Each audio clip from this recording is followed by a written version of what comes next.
Ini salah satu rekomendasi dari Sana Info Sumber. Iya. Jadi langsung saja mencoba lontong Mama Nita di Garege. Menunya apa sih, Mas?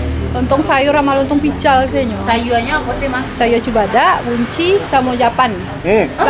Labu siam kalau bahasa Indonesia nyo. Japan. Japan. Lama. Rasanya emang kayak rasa gulai.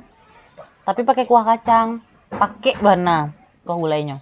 Pasti ikan dia banyak kok, santannya banyak. Iya, Kalau biasanya gulai yang ndak nan amba, biasanya santan tete tuh. Iya. Pilih santannya. Amba ada gulai itu amba yang Ada yang jani mana gulai itu gitu. ada yang kayak biasanya pada nak ada kuah gitu. Iya. Tapi yang nasi deh, Bang. Ah iya.